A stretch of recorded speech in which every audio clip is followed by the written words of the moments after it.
دا د افغانستان او پاکستان په منځ کې 2.0 کیلومتره ډیورنډ پوله ده. یو اړخ ته افغانستان دی او بل اړخ ته پاکستان دی. دواړو اړخونو طرف ته پښتانه اوسېږي.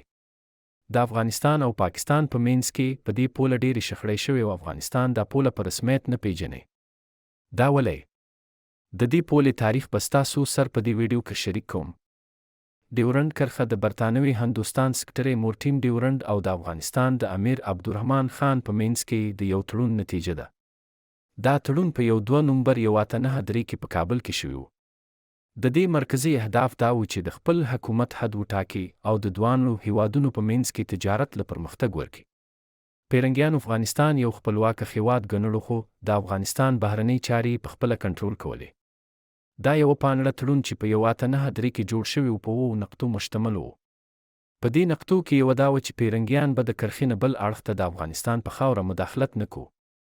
په 1994 کې افغانستان او پیرنګیانو په جمع مشوره وکړه او 800 میله یعنې 300 کیلومتره پوله یې په نښه کړه.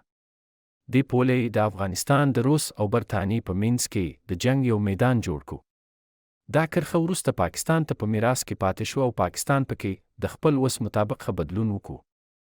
ډیورنډ کرښه د پښتنو قبایلي سیمې په منځ تیریږي او پښتانه د یو بل نه جدا کوي.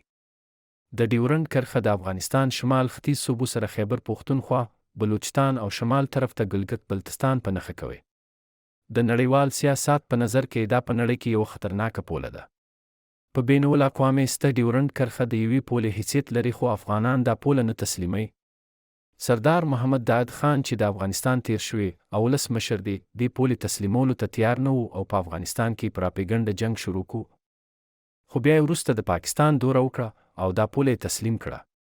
په 2019 کې چې کله د پاکستان او افغانستان په منځ کې په دې پوله شخړه وشوه، نو د افغانستان ولسمشر حامد کرزي اوی چې هغه به هیڅ کله دا پوله په رسمیت ونه پیژني.